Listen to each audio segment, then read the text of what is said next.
Hello and welcome to another episode of Attacking Third, a CBS Sports soccer podcast.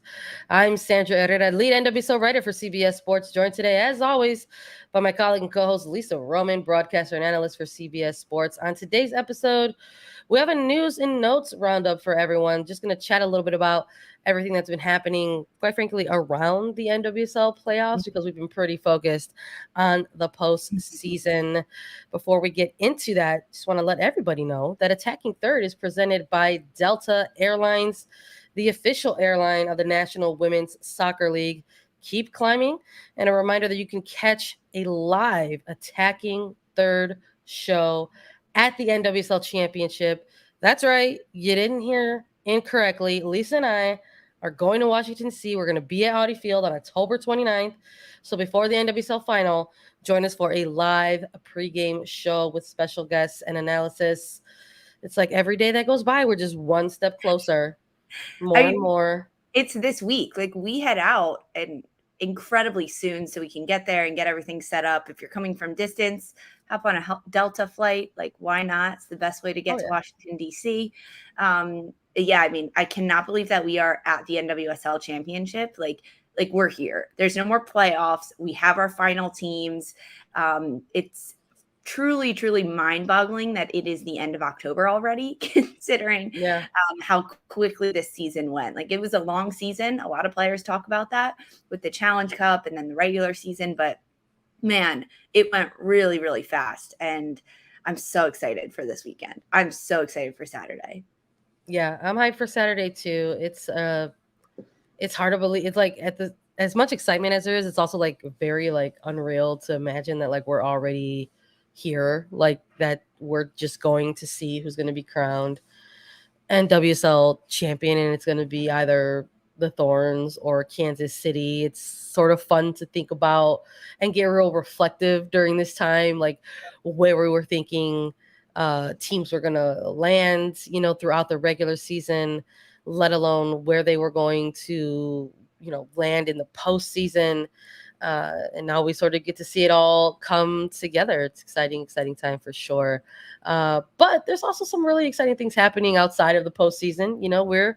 We're understanding of that, which is why we wanted to sort of hop on a live here and kind of collect our thoughts on the news happening around the postseason. A big one is the FIFA Women's World Cup schedule has dropped, so folks can start planning accordingly. Listen, if you're the type of person that loves big events and you have the ability and means to go participate and take in a Women's World Cup, congratulations. For those of you who are not, this is very helpful to maybe schedule around your sleeping patterns, or sort of highlight which games you want to take in. Mm-hmm. Kickoff times are ranging anywhere from 1 p.m. in New Zealand to 8:30 p.m. in Perth, Australia, because it's being co-hosted by New Zealand and Australia.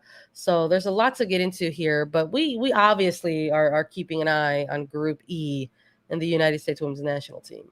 Of course we are. I mean, full disclosure, I am horrible at time zones. Sandra will attest to this because we are in different time zones when we record, and I'm like, I don't know what's happening, which way are our hours going. I'm so bad at it. Thank goodness for Google, because there are time zone translators that you can, and converters, that's what they're called, time zone converters. So you can put in the time zone of the match, especially for US fans, if you're looking at the schedule, because FIFA dropped it. I will link that in the description of this episode, the new FIFA schedule that has all the different times and every single match that'll be played. So you can just plug in the time and then put in your time zone into the converter, and it'll tell you what time it is, because we are a whole day apart. If you're in the United States on the East Coast, we're a day apart. So when you look at specifically like the United States group, the opening match that the U.S. will play against Vietnam is being played on July 22nd. Kickoff will be 1 o'clock in New Zealand, but that is July 21st, 8 p.m.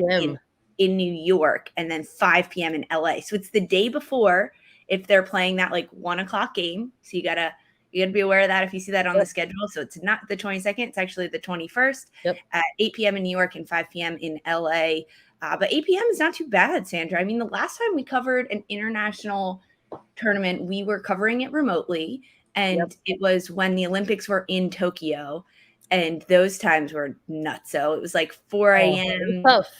5 a.m., 6 a.m., which is tough, especially in the summer. So it's a little bit better with an 8 p.m. And then the United States second match against the Netherlands is actually at the exact same time. So 1 o'clock in New Zealand, and then the day before 8 p.m.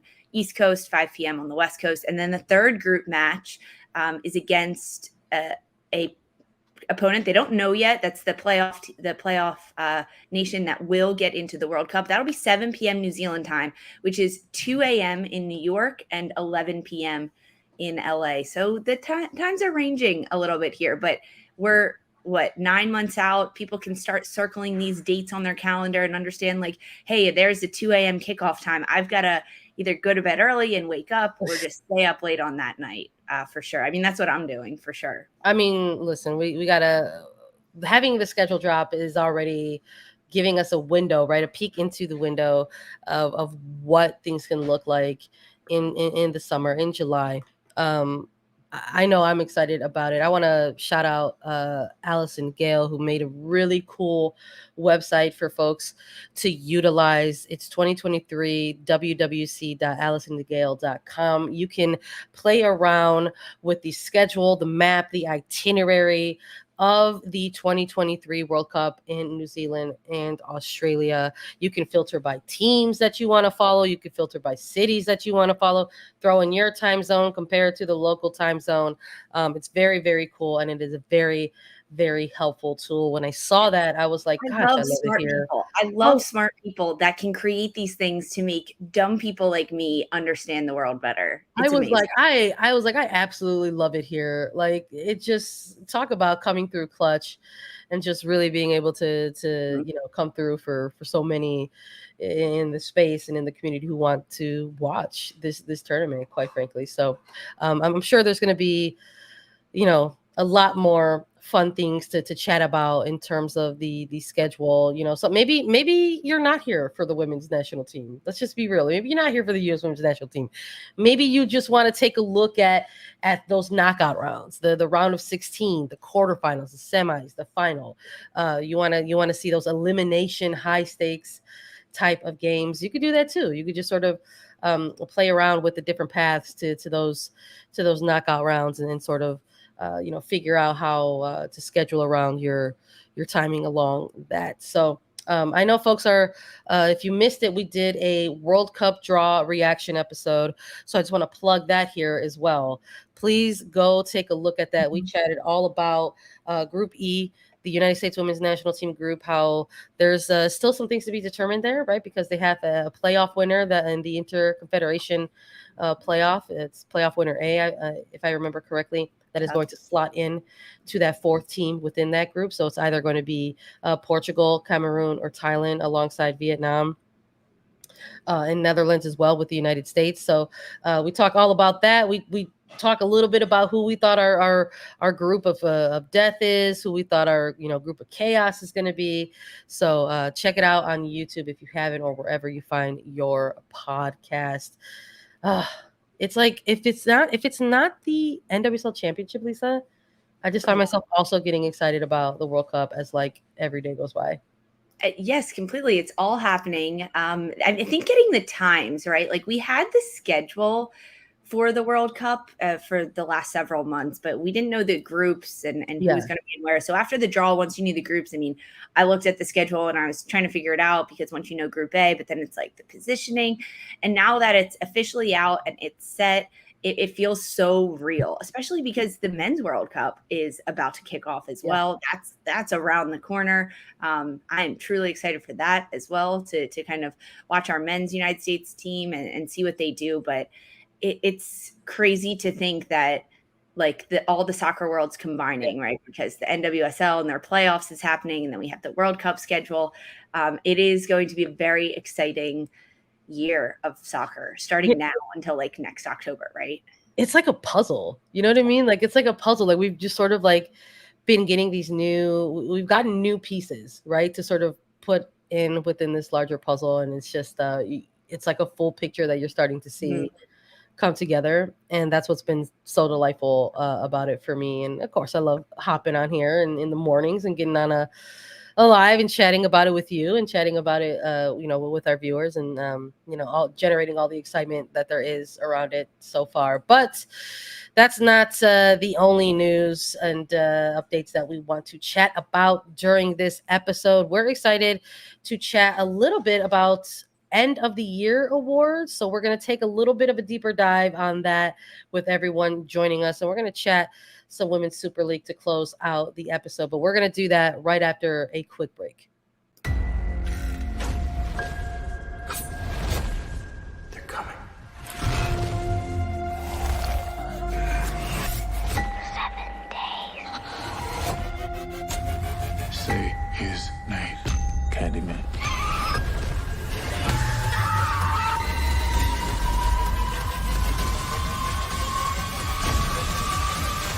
I'll be right back.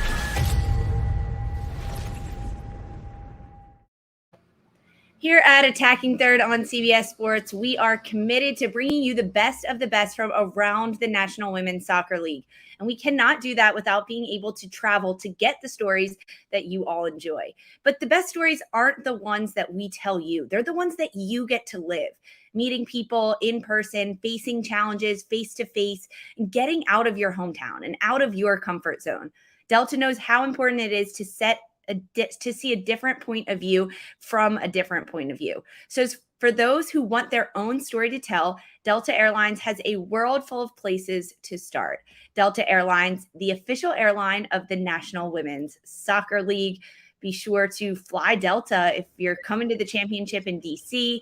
Get your tickets for the World Cup in Australia and New Zealand on Delta. It's the best way to go see the game in person. Yeah, I agree. I think there's a couple of really cool, exciting things coming up where you can grab a flight, grab it from Delta specifically if you need to get there. We're already chatting about the World Cup a lot. We're obviously amped to head on over to Washington, D.C. to cover the NWSL Championship final. And I know that there's a lot of folks out there that like to do that for themselves as well. So, yeah, shout out to Delta for sure. Look them up if you're looking for a flight. Something else that I want to plug. This is also not just news and notes. Apparently, it's the plug episode.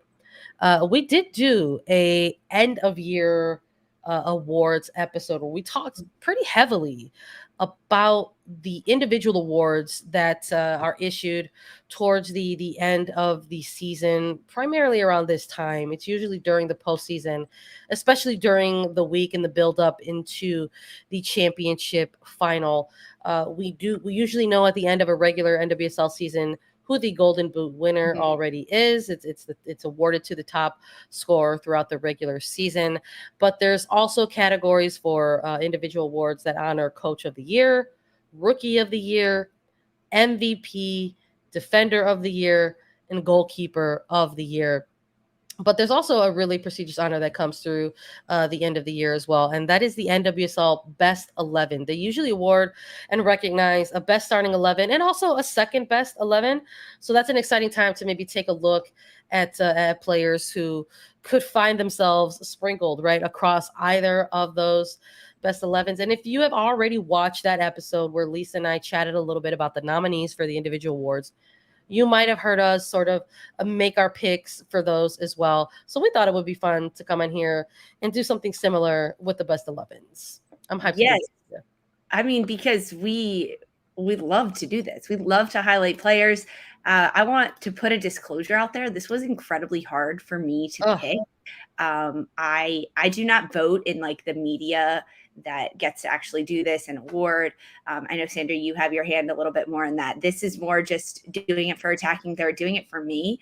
And of course, there are some players that, as you reflect on the season, they immediately jump out to you like, okay, so-and-so is going to be on my best 11 list. Like I look at someone like a Sophia Smith, Alex Morgan, Golden Boot winner, Naomi Girma, defender. But there are other players that are, I'm not going to say bubble players, but there's like, it's so easy to find the top tier and then the players that didn't see a lot of minutes this year. And then all the players in the middle that have really good games or really influential moments in the year for their team.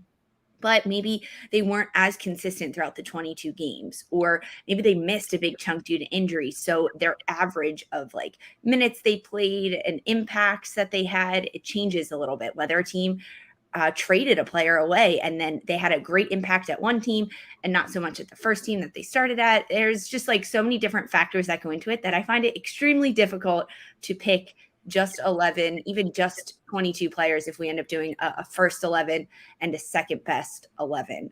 But I had a lot of fun with this, and I am really excited to hear who you picked, Sandra, and who you went for. Look, at this point, it's so, I think it's so tough because I think a lot of it does come down to, regular season performances. I think oftentimes, just to sort of, maybe shed a little light for people who don't know, there's always a preliminary round of voting for finalists, and it is primarily composed of votes between members of the NWSL Media Association, but the votes are weighted against on a weighted scale against players, coaches, GMs. So that's how the nominations are sort of listed out. And then in the final round of voting, there is a fan vote that's included as well and taken into consideration for the finalists that are put out there. So oftentimes when the preliminary voting categories take place, it's usually in the build up to the postseason. So a lot of this has a lot of weight on the regular season performances. And I think what we're seeing, obviously, in this postseason, where you see some really outstanding individual performances, I think maybe that also kind of weighs on people's mind as well, where it's just kind of like, oh, how can so-and-so, not have been a finalist in here, or, not maybe considered for that. I think people are starting to see that in maybe some categories like this Rookie of the Year category, or the Goalkeeper of the Year category, right? Somebody like a Sam Coffey and their presence for Portland Thorns, right, in that Rookie of the Year category, or something like the goalkeeper battle that we saw between Phallus Joyce and Adriana Franch in the semifinal. People are probably, that perhaps was the deal breaker for them. Guess what? The voting closed. It closed a long time ago. So maybe that's also like something where it's like to take into consideration and think about as well. So I'm also excited to see who you kind of have scattered across the best 11, the second 11. I'm almost grateful for a second 11 to exist. It's always existed. Yeah. But I think for like, we're celebrating 10 years of NWSL's existence. And I just sort of feel like this year, now more than ever, it's like, gosh, there were just so many really, really good performances from individuals for their teams. So yeah, I'm hyped to hear it. Would you like to go first, Lisa, on this one? I have a feeling for the first 11, we're going to have a lot of overlap. I do as well. Maybe let's go line by line. Yeah, let's go line for line. That way we can see, because honestly, goalkeeper was difficult for me, and I made this after the playoffs started, right? But I know that it takes into account only the regular season and not the playoffs.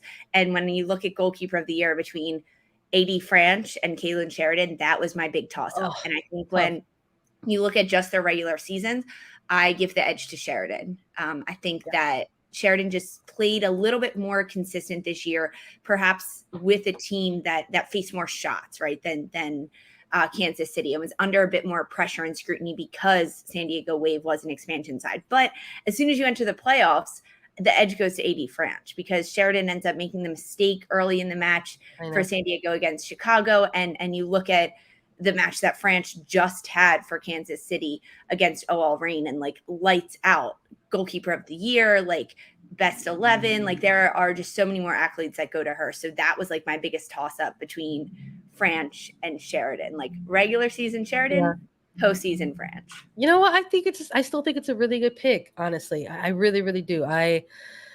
You see the three nominees, 3 finalists, right, in that category, and I'm sure folks can make their arguments to widen that from 3 nominees to 5 finalists, right? There are some category, like MVP category has 5 finalists, and we have these other categories that just sort of limited to 3. And I think this is one of those areas where you could perhaps broaden that as well. But I think looking at regular season record, I like your pick, Sheridan. I went with Phallus Joyce for my best 11 when looking at the overall regular season. I just really liked how this player just sort of really came in out of nowhere for a lot of folks watching NWSL, perhaps for the first time, and really sort of just grabbing that position and cementing her place within it. And I'm talking all the way even through like Challenge Cup through, regular season as well. I think we are just seeing, just sort of witnessing the beginnings of Fallon Tullis-Joyce, quite frankly. Very, very young. I think the ceiling is very high. Goalkeepers tend to have a little bit of a longer, career in terms of their position on the pitch. And I'm hopeful that we'll get to see even more out of Tullis-Joyce in the years to come. So I went with Fallon Tullis-Joyce for goalkeeper. Let's take a look at this back line. This was my vote went as followed. I went with Sofia Huerta. I went with Naomi Girma. I went with Kelly Hubley, and I went with Carson Pickett for my back four. How close are we, Lisa? We are 4 for Identical? 4. I love it. 4 for 4. Yeah, I mean, you look at someone like a Naomi Girma. I mean, that was the first name I wrote down. That was like the easiest one for me. San Diego Wave center back, the rookie out of Stanford. This was a fantastic year for her. I mean, besides the accolades, she was nominated for MVP, Defender of the Year, and Rookie of the Year. I think her growth was just truly phenomenal and really fun to watch. She ends up being a captain at the end of the year for Casey Stoney in just her first year playing. She gets minutes with the national team, which only helped her on the pitch in the NWSL. Sofia Huerta for OL Reign, yes, right there alongside of you, a player that 2 years ago was not playing this position, a year and a half ago was not playing this position, and truly grew into it and really started to own it. Kelly Hubley at Portland Thorns, a lockdown defender, Iron Woman, I believe, for the Thorns as well, playing every single minute. I mean, so deserving of this position. And Carson Pickett. We talked about this last year, Sandra, if you remember, and we talk about it a lot. Like when defenders win awards, like, are you looking for like that 1v1 defender that is just like so defensively sound, someone like a Girma who is not going to let anything get past her. She's not going to get assists. She's not going to get goals on the year unless it's on like a corner kick and she's pulled up into the box. She's going to play a really simple pass, but you know that every single pass is on the money. So like Hubley and Girma are that for me. And Pickett and Huerta are my outside backs that do what like you want an outside back to do in a 4-back, which is expose other teams in the flanks, create opportunities, send crosses in. So that's kind of how I picked it. 2 for 2 center backs, 2 outside backs. No, that's where I'm at as well with it. I when it comes to the individual award of Defender of the Year, I mean it's in the title, right? Defender of the Year. I want to see, the player that has the strong 1v1 abilities. I want to see the dual winning type of center backs, right? Recoveries are incredibly important, right? But I think that's maybe one of the neutral statistical areas for a defender. You have the outside backs in this modern era of football who cover a lot of ground, right? So I would imagine that they have a ton of recoveries under that. But I think we have seen oftentimes in more recent years, I would say that something like the fullback kind of gets those accolades, and then one of those stats that kind of comes up is the fact that they've delivered X amount of crosses or provided X amount of assists, and those aren't defensive statistics. And in my opinion, they're great stats. They're great stats. And it's like this concept. I've heard someone make this argument. Well, it's like it's like defense by playing offense, and I'm kind of like, that's an interesting spin on it.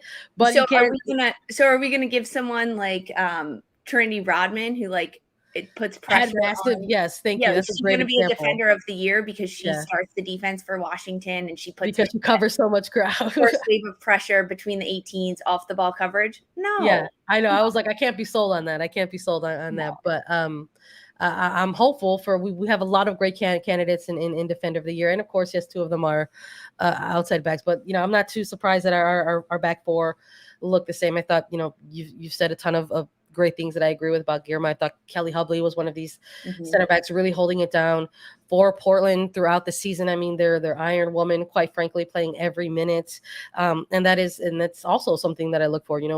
who is dominating within those positions as well for their team throughout the season. So yeah, I like this back four. I think when it comes to an ideal best 11 of the season, this is probably the top picks that you can get throughout it. Let's take a look at the middle third here. I think maybe we might have a little bit of some different shades here, because I like my midfielders to absolutely be a bit of passing minded, a bit of just sort of tempo setting type of middies with a little bit of a punch to go through. So I absolutely went with Danny Colaprico and Vanessa Di Bernardo to sort of hold things down in this middle third. I thought these were two players who we saw for the Chicago Red Stars sort of lead this team, ensure that this team made their way back to the postseason, stayed, pretty much stayed relevant throughout that upper half of the table throughout the duration of the regular season. We're talking just mere minutes from being, Iron Woman level for this team. It's like they hardly ever got a rest and somehow managed to, navigate this season throughout it. It's a very, very lengthy season, and sometimes it could take a toll on a body, especially a midfielder. But I also have Debinha in my best 11 as well, and in this one as well. And I like all three of them to sort of handle things in the midfield there. How about you? Yeah, I mean, midfield is the hardest position for me to pick. And then I'm always very much looking at my formation. So how many midfielders can I get in there? Can I do a 3-5? Yeah. I would have loved it if you would have came on here and said I got a 3-5-2, and I would have been let's hear it. Yeah. I did not, though, right? I already lined up with 4 defenders, so I'm sticking with 3 in the midfield because it's so hard, right? You want to give the forwards their shout that they deserve. Yeah. And 3 for me. But midfielder is the hardest because I was limited to just 3 players that I had to pick from. I also went with Debinha. Huge year for her. She turned things around for this North Carolina team. Remember, they went on to win the Challenge Cup to start this year so many moons ago. And then the tear that Debinha went on to not only get goals, but to bring Caroline right along with her and Diana Ordonez. I think the overall play that Debinha had this year was just top notch and phenomenal. I went with Lola Bonta of Kansas City Current. This player had a tremendous year, a knockout year with a team that turned everything around from last year. And Labonta was a player that was on this Kansas City team last year and struggled, right? They really struggled to pick up points. They struggled to find their rhythm. And I think it's a player like Labonta that does turn so much of that around off the pitch. And then it translates to the pitch because of how dedicated and just how talented day in and day out. Then I went with Sam Coffey, Portland Thorns. I wanted to give this player a shout because Coffey, as the defensive 6 midfielder, I think she was one of the best this year in the league. When you look at the consistency, the amount of minutes, the competition, the players around her, and one of the best, the best 6 for me, the best defensive midfielder ever playing is one that rarely anything gets past them, and they're on the ball incredibly limited amounts of time. 1-2 touches, gets it in, gets it out, keeps it moving. They don't have the ball at their feet a lot of the time. They're not the sole best player on the team, right? They just release the ball and give it to the best players on the team. And I think that Coffey did that tremendously. So now I've got 2 rookies on my best 11 in this first year.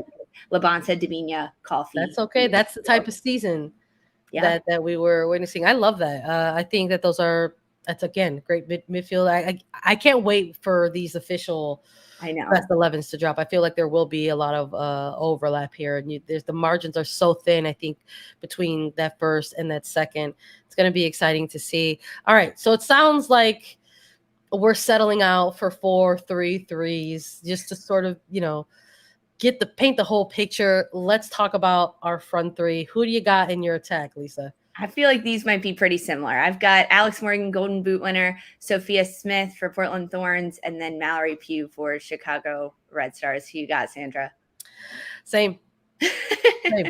Yeah. So our back line and our front line, the exact same. Goalkeeper and midfielder, we switched it up a little.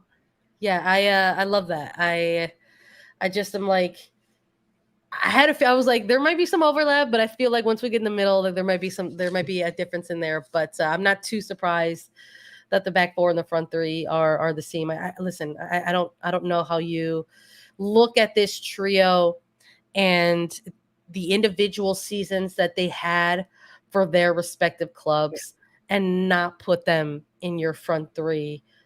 Just outstanding individual seasons. You're talking about players that if you kind of pluck them out of the system of those teams, maybe you have some question marks around, certain games, again, because we're talking about those margins being so thin and so narrow. Well, there's also room for second 11s as well. And I would imagine that this is where things might get really, really different for the two of us. But, we'll just start from the back and go all the way to the front. I've got French on my second. I've got Lauren Barnes, Katie Naughton, Elizabeth Ball, and Tatum Milazzo for back four. How about you, Lisa? I have French as well because I gave Sheridan the nod for my first team. So I have French in the back, and then I have Haley Mace, Alex Luera, and Milazzo and Ball. Sorry. I will say those again. I have Haley Mace from Kansas City Current, Alex Luera, Kansas City Current, Tatum Milazzo, Chicago, and then Elizabeth Ball. So there's a little bit. Yeah. A little bit of similarity. I like that. Yeah, no. We're watching obviously the postseasons are fresh in our mind, but I don't, Elizabeth Ball having, again, outstanding regular season. Love the performance that she's been putting in front of net for Kansas City Current. Milazzo, again, one of those players where you could sort of look at and say has had a really strong season. I think it was a toss-up, for somebody like a Milazzo or Morse for me. Morse also having a case as well. But I really liked seeing Ola Rain, and I think part of Valentilla's joy is having a pretty good season. The fact that she had some veteran presence in front of her, and somebody like Lauren Barnes, very reliable, solid player, someone who was able to shift either at that fullback or center back position for Laura Harvey and the Ola Rain. So that's how things shook out there. How about your middle third? Who you got for your middle three? So I am. I'm sorry, I have like chicken scratch on my paper right here. So my second best is different. So it's Mace, Luera, and Milazzo. I don't have Ball in this one. I initially did crossed her out. So I went with 3 in the back. Okay. And then I'm going to go 4 in the midfield with Rose Lavelle, Taylor Korniak, Vanessa DiBernardo, and June Endo. Love it. I love it so much.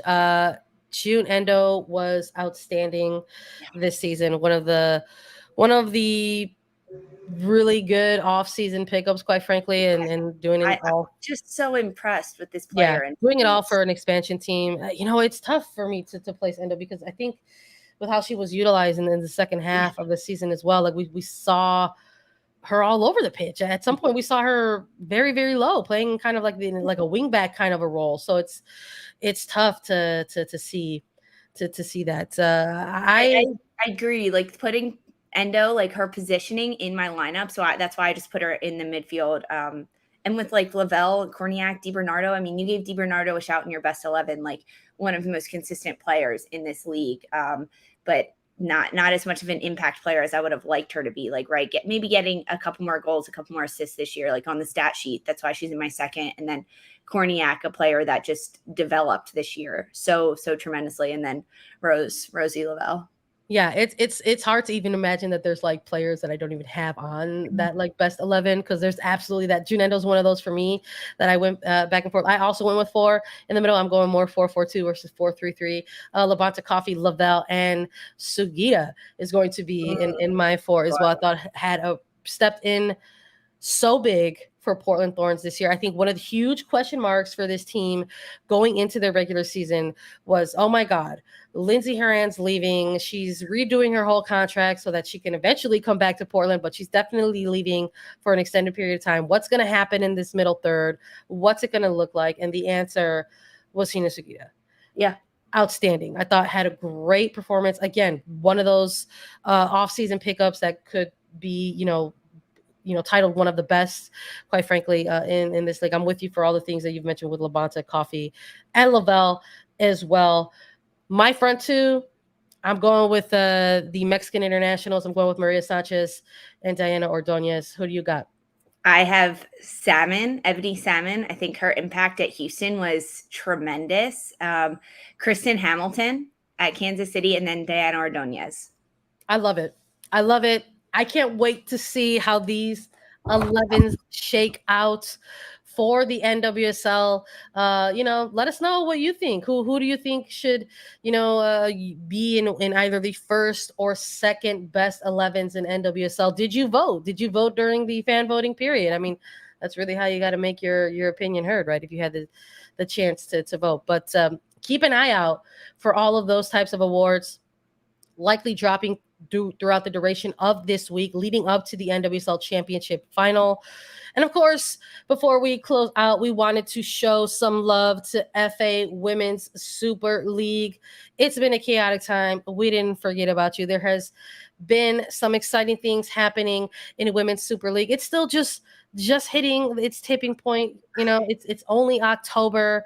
We've just got a few games, a few weeks, under the belt in terms of what can happen in this league. But some things have happened so far. We haven't seen any draws in this season so far. You're either walking home a winner or a loser out of these games. That's been an exciting component so far in this league. Arsenal and Man United are currently undefeated, and for folks who are keeping up on Paramount Plus, you can catch Everton versus Manchester United this weekend on Paramount Plus. What a time. Yeah, I mean, it is a crazy time in the Super League right now because of, as you said, like it's wins or losses. There are no draws, which I love to see. But at the top of the table, the Gunners, Arsenal, they're 4 games undefeated, as are Manchester United. I think not something too surprising, right? These are 2 clubs that have been at the top of the table in recent years, and the start that they've had is just phenomenal. 0 goals against for both of those sides as well, which is really impressive to see across 4 matches, like 4 shutouts for them. Yeah. Chelsea, though, they're dropped to 3rd. I mean, they're still at the top, but they are 4-1 on the season, but they did suffer 1 loss this year so far. But yeah, I mean, it's great to see. The competition is incredibly fun to watch. These athletes are really fun to watch. And if you start watching the Super League now, you'll get a taste for the World Cup because so many of these players are on World Cup teams. I mean, you look at England and the Euros and the players that they splash across these rosters is really, really fun and tremendous to watch. Oh, yeah. England, Ireland, right? We could see a ton of European nations, UEFA programs that are represented in FA Women's Super League. Top 4 right now: Arsenal, Man United, Chelsea, and Everton. On the outside, looking in at 5th and 6th place. 5th is West Ham, Manchester City. In 6th place, Aston Villa. In 7th place, Tottenham in 8th. Liverpool sitting in 9th place. Brighton, Hove Albion in 10th. Reading in 11th, and Leicester City currently sitting at the bottom of the table in 12th place. But look, it's anywhere from 5 to 4 matches that have been played. Still a ton of season left in Super League. Make sure you keep up with all the action with Paramount Plus and CBS Sports. That's all we've got today for everyone. Thank you all so much for joining us live and listening to Attacking Third. Download, follow, and listen to us anywhere you get your podcasts. If you like what you hear, leave us a 5-star rating and review. You can watch us, subscribe to us on YouTube to get alerts whenever we go live. And make sure you get your tickets to the NWSL Championship in DC. They're almost sold out. We'll be there. You can come hang out with us during Fan Fest. Please do. We wanna see you guys. It's getting down to the wire. Join us for our live show. We'll be back with more coverage, exclusive interviews, and our NWSL playoff coverage this week. For Sandra, Herrera, and Lisa Roman, this was Attacking Third.